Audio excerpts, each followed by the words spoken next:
Baik, uh, ini adalah presentasi kedua saya. Saya memilih presentasi keduanya pertemuan 6 yang membahas internal memory, karena sebelumnya saya membahas external memory di pertemuan 5. Saya akan membahas internal memory biar sejalan.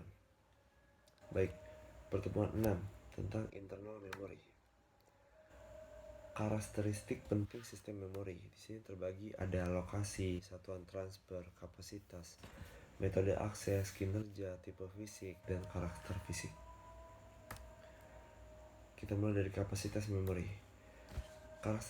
Karakteristik memori yang jelas adalah kapasitasnya, karena memori tentu kapasitas. Kapasitas ini dinyatakan dalam byte. 1 byte adalah 8 bit atau word. Panjang word yang umum adalah 8, 16, dan 32 bit. Kapasitas eksternal memori biasanya dinyatakan dalam byte. Oke, lanjut ke metode akses. Metode akses di sini dibagi menjadi dua, yaitu sequential access dan direct access. Dimana sequential access ini memori diorganisasikan menjadi unit-unit data yang disebut record. Waktu untuk mengakses record sangat bervariasi, contoh pita magnetik. Kemudian ada direct access. Setiap blok dan record memiliki alamat-alamat yang unik berdasarkan lokasi fisik, contohnya disk. Kemudian ada random access. Setiap addressable location di dalam memori memiliki mekanisme yang unik dan pengamatan yang secara fisik write in. Waktu untuk mengakses lokasi tertentu tidak tergantung pada urutan akses sebelumnya dan bersifat konstan, contoh main memory.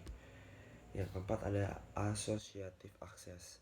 Sebuah word dicari berdasarkan pada isinya, bukan berdasarkan pada alamatnya, contoh cache memory.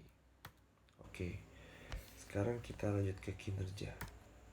Kinerja dalam memori ini dibagi menjadi 3. Ada access time, cycle time, dan transfer rate. Access time ini waktu yang dibutuhkan untuk melakukan operasi baca atau tulis.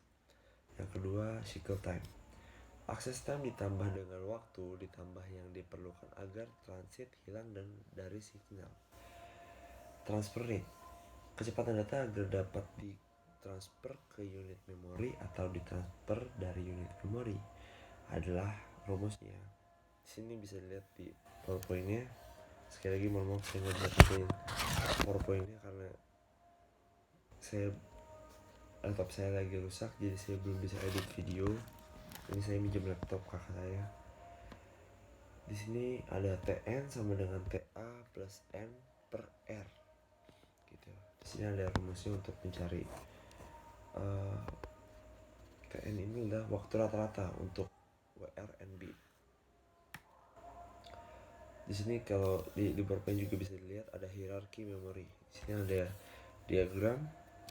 Nah, kalau dilihat di sini yang paling atas ada register, ada cache, memori utama, disk magnetik, pita magnetik, dan optical disk.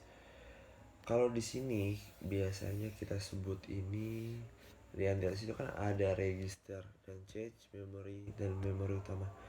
Kalau kita bisa lihat di sini, kita bisa sebut itu memori tercepat mungkin ada di urutan paling atas. Biasanya memori itu semakin cepat prosesnya juga akan semakin kecil kapasitasnya. Maka di sini register dan cache ini mempunyai kapasitas yang paling kecil gitu. Di sini register cuma punya 1 KB tapi mempunyai speed 1 ms atau milisecond gitu. Di sini terus berurut ke bawah. Memori semikonduktor random access. RAM random access memory terbagi menjadi 2, yaitu statis dan dinamis. RAM yang statis itu RAM yang akan menampung data sepanjang daya listrik disediakan untuknya, RAM yang statis. Sedangkan RAM yang dinamis ini cenderung alami untuk mengosongkan muatan, maka RAM dinamis memerlukan pengisian muatan. Jadi kalau nggak ada arus listrik,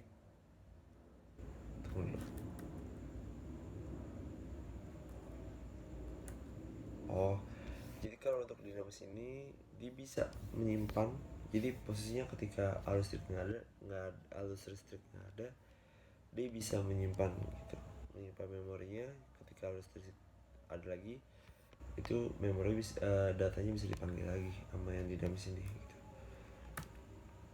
Di sini ada SRAM dan DRAM, kecepatan dan ininya perbandingannya, dimana SRAM lebih cepat, DRAM lebih lambat.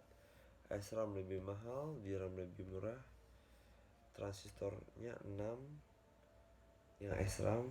Transistor DRAM itu satu transistor satu, kapasitas satu, ya sesuai kebutuhannya lah. Di sini lebih sulit dibuat, lebih mudah dibuat, digunakan sebagai L1 L2 C, digunakan sebagai RAM. Oke.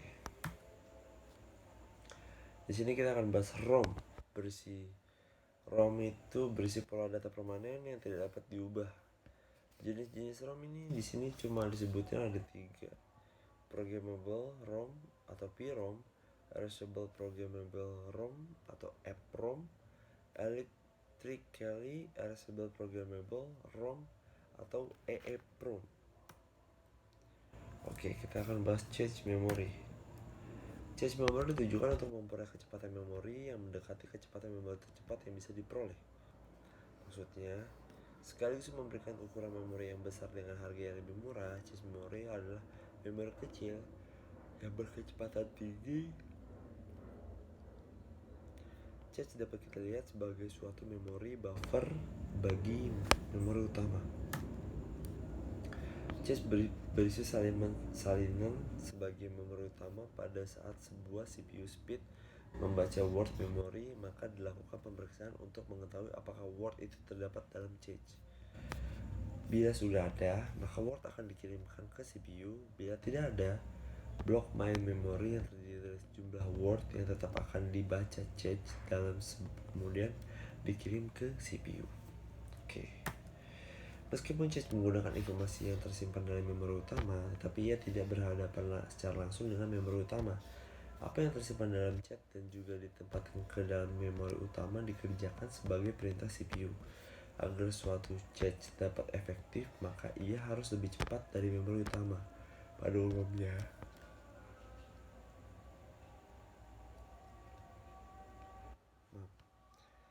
agar suatu cache dapat efektif, maka ia harus lebih cepat dari memori utama.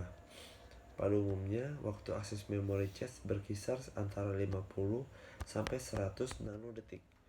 Lebih cepat 5 sampai 10 kali lebih cepat dari memori utama. Cache dapat menampung hanya 64 KB data. Oke, itu dia presentasi saya untuk pertemuan 6 dalam mata kuliah arsitektur komputer ini. Untuk internal memory, saya kira materi ini nggak terlalu lama-lama banget. Internal memory intinya kesimpulannya, internal memory adalah memori yang biasa disebut memori sementara lah gitu. Kalau untuk yang tadi penyimpanannya harddisk kan memori permanen di harddisk. Kalau untuk internal memory kayak RAM itu untuk penyimpanan sementara gitu. Baik, sekian presentasi kedua saya.